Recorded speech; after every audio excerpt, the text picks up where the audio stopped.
Hello guys, welcome back to my channel Uca Zidna Ilma.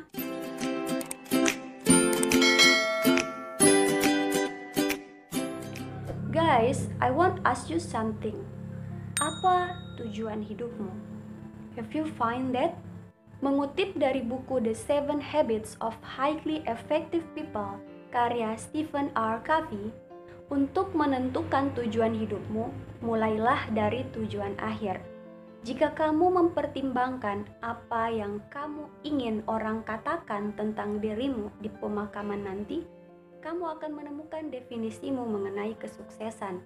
Mulai dengan tujuan akhir artinya mulai dengan pemahaman yang jelas tentang tujuan hidupmu. Ini artinya kamu mengetahui kemana kamu akan pergi, supaya kamu lebih tahu posisimu yang sekarang, agar langkah-langkah yang kamu ambil ke depannya selalu berada pada jalur yang benar.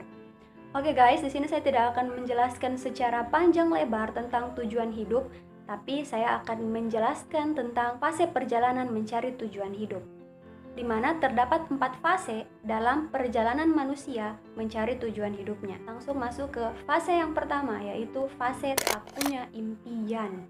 Pada fase ini seseorang masih bingung, belum mempunyai impian. Masih bingung apa yang mau diperjuangkan, akhirnya hanya ikut-ikutan orang lain. Ada beberapa kemungkinan, boleh jadi karena memang masih bingung dan belum tahu apa yang ingin digapai dalam hidup. Atau bisa juga karena sudah malas bermimpi. Kecewa dengan kehidupan, sering terbentur dengan realita yang tak sesuai harapan. Punya pengalaman traumatis di masa lalu yang membuat hidup enggan, mati pun tak mau. Hidup tanpa gairah, hanya berjalan tanpa kesadaran utuh. Oke, next fase yang kedua yaitu fase terobsesi.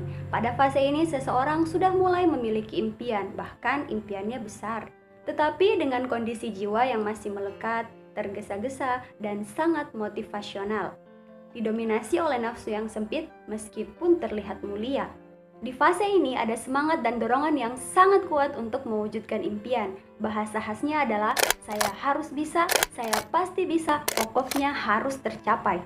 Kondisi hati bergemuruh, tabrak kanan kiri, tubruk depan belakang. Pada fase inilah terjadi benturan antara idealisme dan realitas. Satu hal yang tidak mungkin bisa kita hindari yaitu bahwa tidak semua hal yang kita inginkan bisa kita miliki. Sebab sekarang kita hidup di dunia, bukan di surga.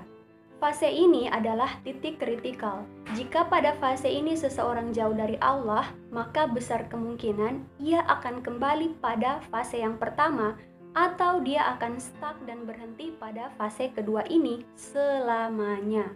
Hidupnya hanya dihabiskan mengejar dan terus mengejar segala keinginannya. Tapi, jika pada fase ini seseorang mulai mendekatkan diri dengan Robnya atau meningkatkan level spiritualitas, maka ia akan naik dan masuk pada fase yang ketiga, yaitu fase berserah diri. Pada fase ini, seseorang mulai menyerahkan semua keinginan kepada Robnya. Perjalanan dan pengalaman hidup yang membuat seseorang sadar bahwa ambisi dunia tidak akan pernah ada habisnya. Manis, pahit, dan asam garam kehidupan yang membawanya pada sebuah kesadaran bahwa dirinya adalah seorang hamba, tak semestinya memaksakan kehendak.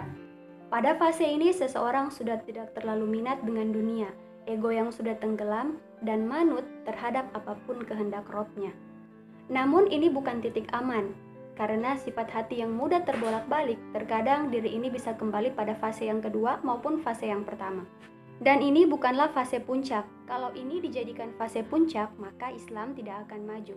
Fase puncak adalah fase berikutnya. Fase keempat yaitu sadar misi atau humble ambition, mewakafkan diri. Fase ini adalah hasil penggabungan semangat pada fase kedua dan kepasrahan pada fase ketiga. Lengkap, bulat, perfect. Menghasilkan kondisi jiwa yang mantap dan kokoh. Perpaduan antara azam atau tekad dan ambisi yang besar dan kepasrahan kepada Allah atau tawakal 'ala Allah. Fa idza azzamta fatawakkal 'ala Allah.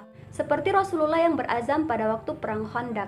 Kita akan taklukkan Persia, kita akan taklukkan Romawi, kita akan taklukkan Yaman, dan lain-lain. Ambisi pada fase ini bukan lagi tentang ambisi pribadi, melainkan benar-benar ambisi untuk kepentingan umat.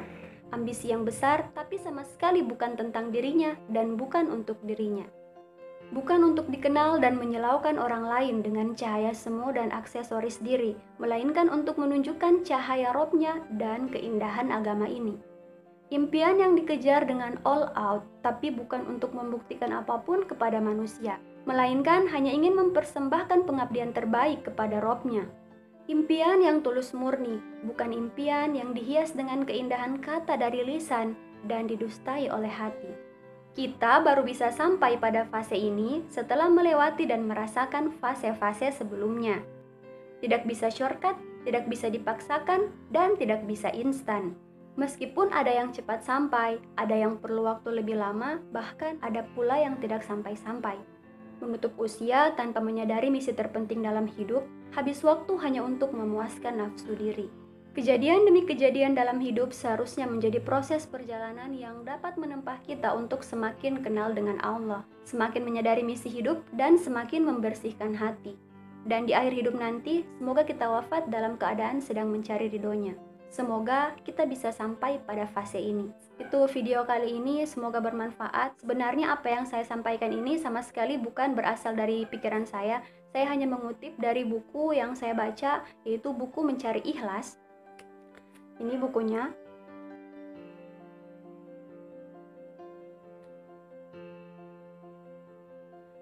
Ditulis oleh Ustadz Sony Abikiem. Beliau adalah co-founder dari PPA Institute. Jadi sekali lagi apa yang saya sampaikan di sini adalah saya hanya mengutip dari buku-buku yang saya baca.